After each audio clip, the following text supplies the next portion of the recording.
Okay, it's getting to that time of year again, and you know Santa Claus is here, and it's a lot of logistics that are going to be happening between now and the end of the year.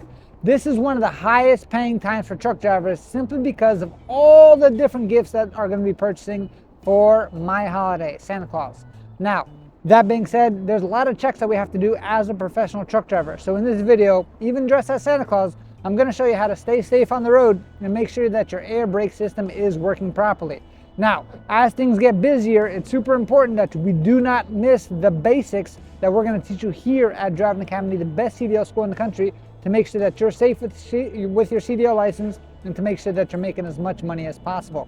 That being said, let me just finish this hookup here and then we'll get started inside the actual truck. What I'm actually holding in my hand right now is the air lines. This is what brings the air from the tractor all the way to the trailer, and we're going to be testing the actual air brake system itself to make sure that there's no leaks and things are safe to go. This is going to be a check that you're going to have to do every single day as a professional truck driver, but also if you're looking to get your CDL license, this air brake test itself has to be done and has to be perfected for the CDL road test. Because if you do not pass, or if you miss one of the things on this air brake that I'm about to show you right here, what's going to happen is you're going to fall to the floor and you're not going to get your CDL license and you're going to have to start all over again. So make sure you pay full attention to what I'm about to show you, because this can definitely help you get your CDL license the very first time. And if you want the best hands-on training experience from the best school around, check out our website, cdldrivingacademy.com. Find a location near you. And without any further ado, let's go do the air brake test. All right, so like I said, let's get involved with the air brake test itself. So the first thing we're going to do, we got into the truck safely, and now it's time to do what's called a safe start. So for a safe start, we're going to have to make sure we turn the key to the on position first. From there, we're going to make sure that all the dash lights are working properly. My ABS light came on and came off. My DEF system is working properly as well. And then I want to make sure my brakes are applied and my transmission is in neutral. Now, from there, I'm going to start the engine.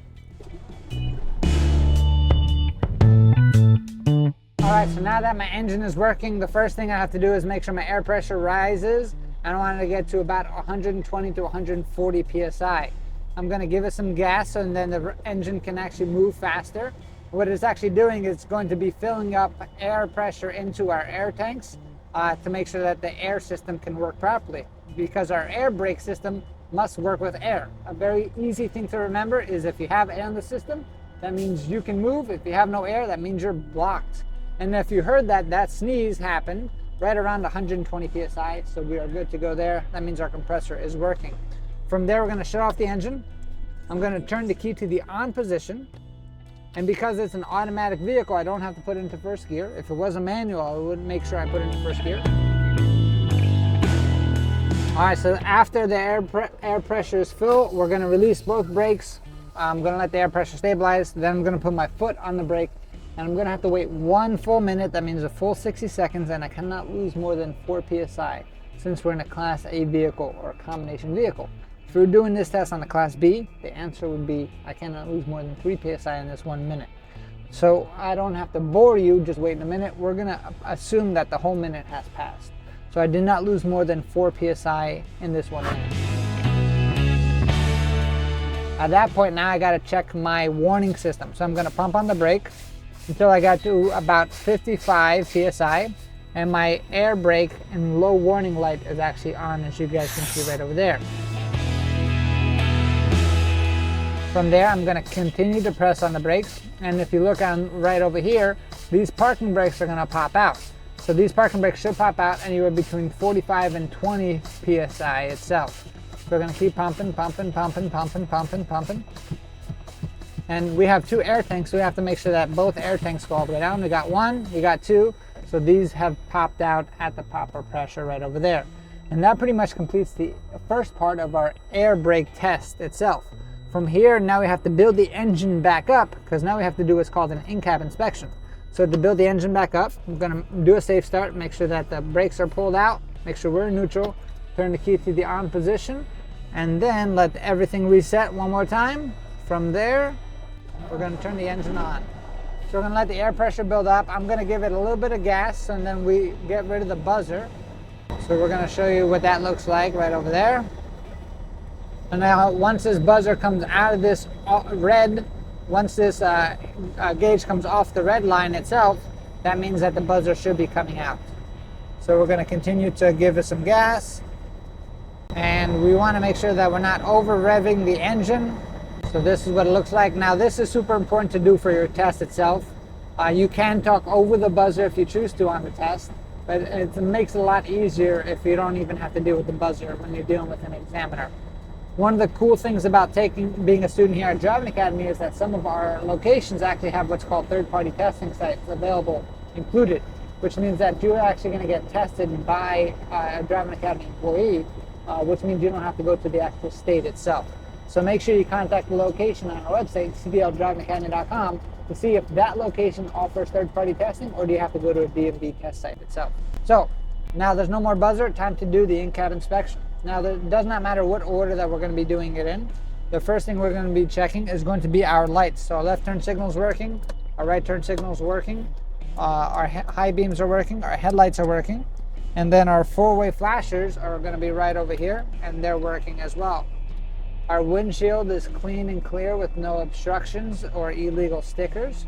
Our wipers are working properly, and our washers are also working properly as well, and arms and blades are working smoothly. From there, we're going to check out our mirrors. Our mirrors are adjusted properly to my view. I can definitely see safely outside, and the brackets are secure. I'm going to check the horn. Horn is going to be working here, and the horn's working right over there, as we can see. From there, I'm going to check my heater and defroster. So I'm going to turn on my heater and defroster.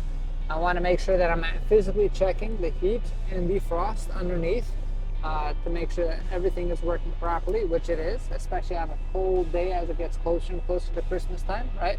Super important.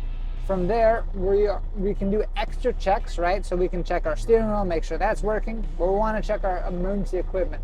So inside of each truck, you should have a fully charged fire extinguisher that is securely mounted. You should have 3 red reflective triangles. You should have at least 6 spare fuses in case one of your fuses does go bad. From there, I can check my seatbelt if I want, which is an extra thing to check, right? To make sure that this latches properly and clicks accordingly. And that's pretty much everything you have to worry about when it comes to the in-cab inspection. The last part of the actual test itself is going to be checking to make sure that the brakes are working. So what does that look like? That looks like we're going to be pushing in the yellow brake first, which means now the tractor has no brakes holding it back. We're now going to put it into drive. We're now going to give it some gas, and we should not move because the trailer brakes are the one holding us back. So that's working properly. From there, we're going to pull out the yellow, push in the red.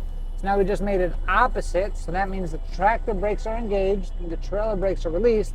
We're going to give it some gas because we're still in drive. Now from here, we're also not moving because the trailer brakes and tractor brakes are working properly.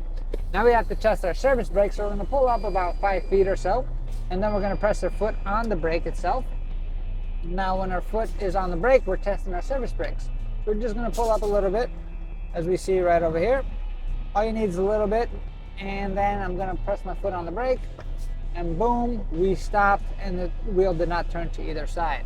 From there, we're going to put it into neutral, apply the brakes, and shut off the engine safely. And that, my friends, is exactly what you have to do to pass an air brake inspection test.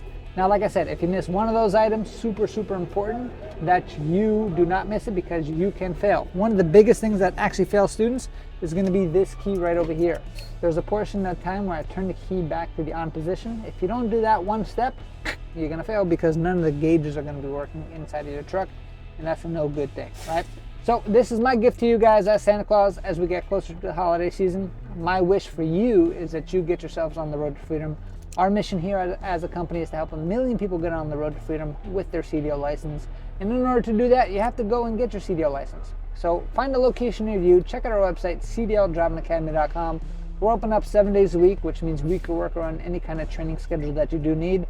We offer a lifetime job placement as well as affordable payment plans. So imagine an interest-free payment plan where everyone qualifies.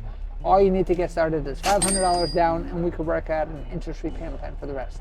So if you want the best training from the best school, check out our website, cdldrivingacademy.com. Again, cdldrivingacademy.com. Thanks, and have a great day.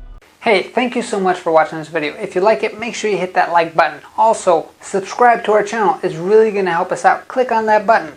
And if you want to continue yourself on your road to freedom, here's more videos to watch. There's endless amounts. hopefully we get to see each other one day very soon. Thanks.